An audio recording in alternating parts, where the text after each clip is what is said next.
Le groupe Mbanza, l'objectif, c'est l'éveil de la conscience de l'homme noir. Et nous prenons comme repère le Congo d'Antotila, ce grand royaume qui s'étendait depuis le nord de la Namibie jusqu'au sud du Cameroun. En 1492, quand les Portugais arrivent, ils constatent que le royaume est très organisé, bien structuré politiquement, administrativement et même économiquement. Mais ils viennent pour exploiter les richesses du Congo d'Antotila. Il fallait procéder par un nettoyage mental de certains membres de la cour royale.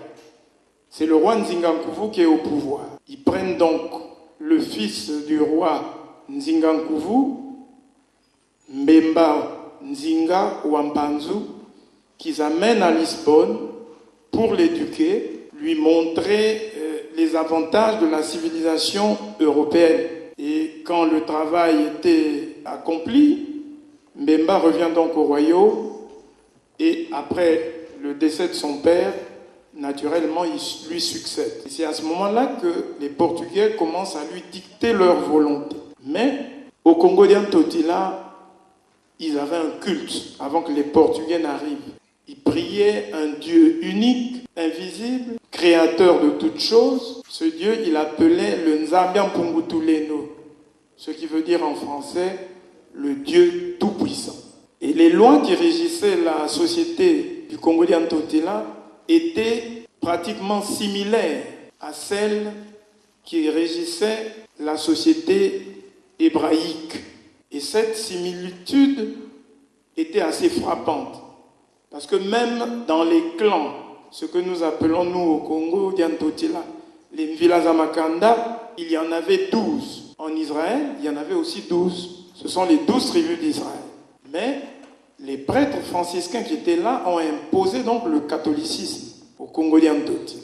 Tout ça, ça procédait d'une certaine politique pour arriver à la dislocation du royaume. Et les provinces se sont mises à se rebeller une à une contre le pouvoir central basé à San Salvador, à Mbanza Congo, capitale du royaume. Et c'est ainsi que, finalement, il ne restait plus rien pratiquement de ce grand royaume. Mais parmi les adeptes du Nzambian Pungutulendo, certains ont compris qu'il fallait revenir au culte des ancêtres. Donc c'est parce qu'ils avaient abandonné le culte des ancêtres que le royaume s'était disloqué. Autour d'une certaine prophétesse, une certaine Mafuta, va se constituer un groupe et ce groupe va prier le Dieu comme il le priait avant l'arrivée des prêtres franciscains au royaume du Congo d'Antotila. Et c'est dans ce contexte que naît Mama Kimpa Nvita. On appelle sous d'autres cieux Mamandola. Donna Béatrice, cette prophétesse, prêtresse, qui est une Nyabingi.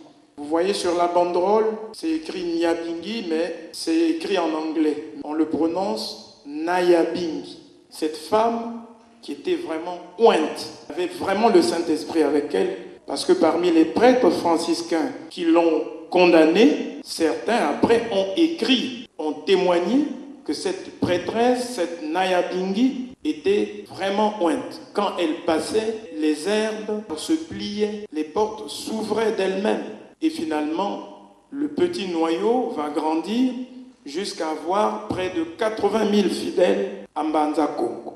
Et ça commençait à déranger le pouvoir central. Ainsi, un complot va être monté contre Kimpa Vita à l'issue d'un procès sommaire, expéditif. Elle va donc être condamnée à la peine de mort et brûlée vive le 2 juillet 1706 à San Salvador, en Mbanza Congo. Avant que le feu fut mis au bûcher, elle va parler. Elle va dire « Une colombe sortira de mon corps et regardez la direction où cette colombe va partir. C'est dans cette direction que Dieu va susciter un roi noir. Ce roi sera envoyé pour la race noire dans un premier temps et pour libérer les peuples qui sont sous la servitude. » Et elle donne le nom. Elle dit « Ce roi s'appellera Kimba. » Et 181 ans plus tard, naît donc en 1887 Simon Kimbangu.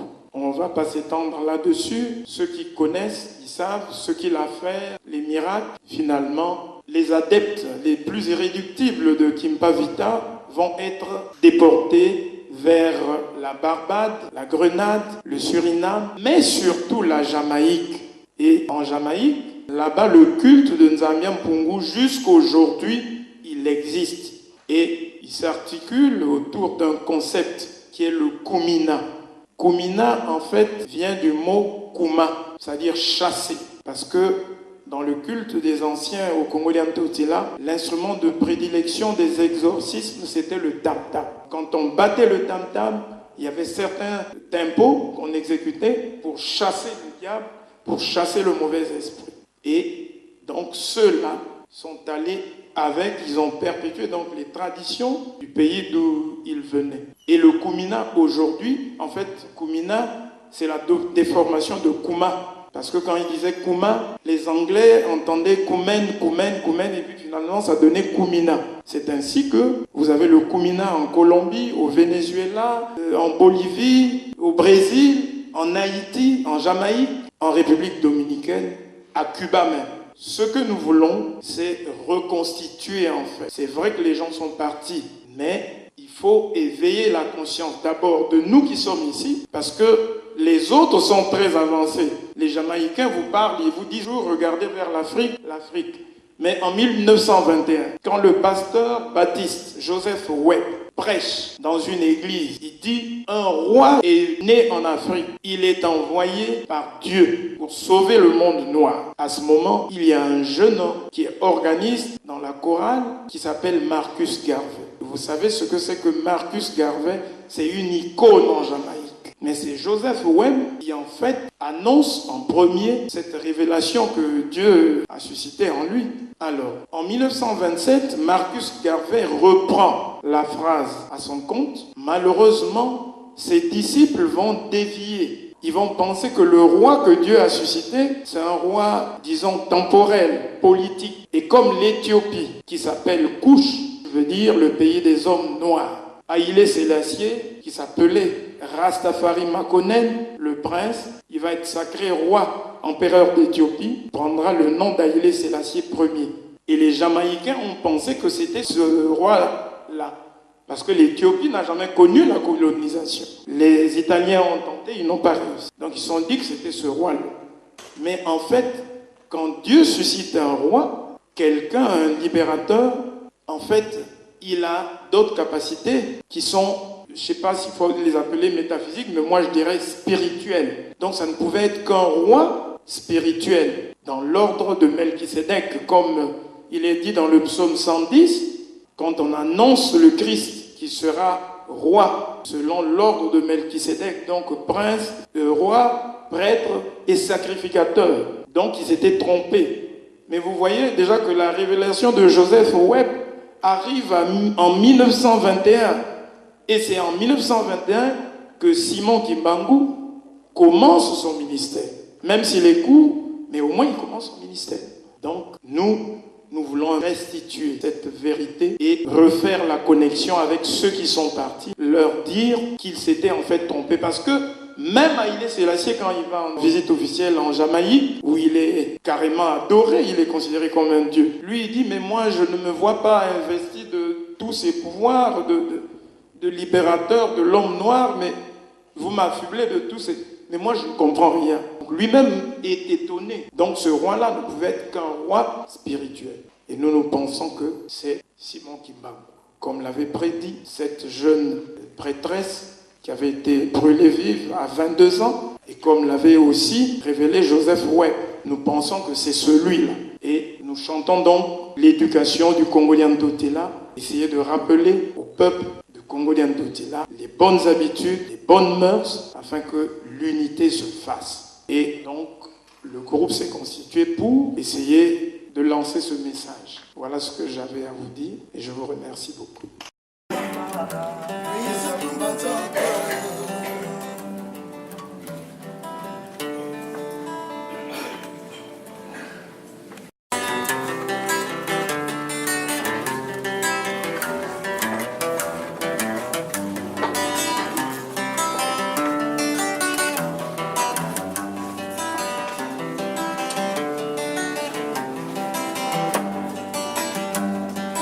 nzase isusumuka nzase ituka monondondo luvwezanga imono kwame isonga lendo munza nzase isusumuka nzase ituka monondondo luvwezanga imono kwame isonga lendo munza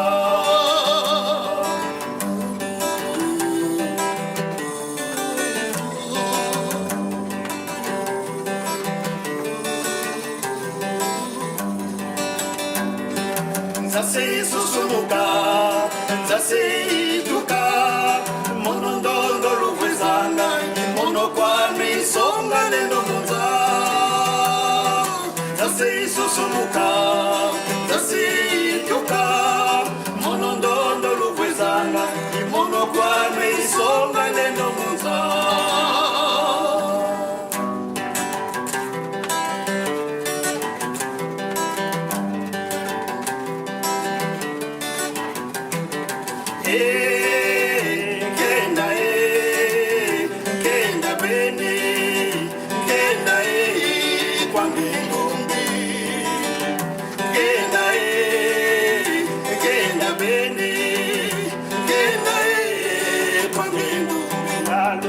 makala mubata nyoka ya mose ya mina nyoka za palawo wawu mono kina usisonga lelo jambe munza ya lubana ntambu kasilwa iligenza kasilulemba kaneyo kenda beni kenda kwangindundi kenda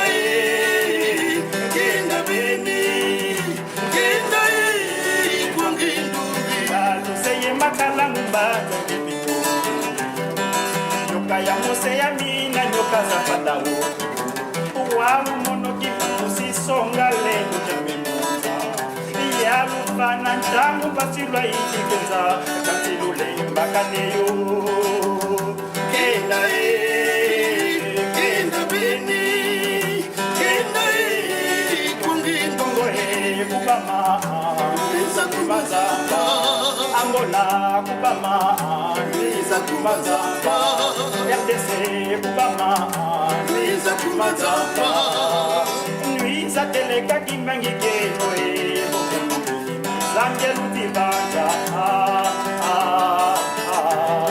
Okonso kwa diamu batikulu ikalanga Iposi suka ikilisanga Nomuza Lenza imono kimamuti mandichino Ipundu di mosiri salamu amunza ya punuti pangu Mongo sa mono kimamu tangu ifwene Masiza jiuka enza ya mima ya makadukuba Wawu tangu ifwene zengele Ileke sajimya puti nyambisemi mondeka Gina beni kenda kwangindumi kenda beni kenda kungindumi kubama niza kumazamba Angola kubama niza kumazamba RDC kubama niza kumazamba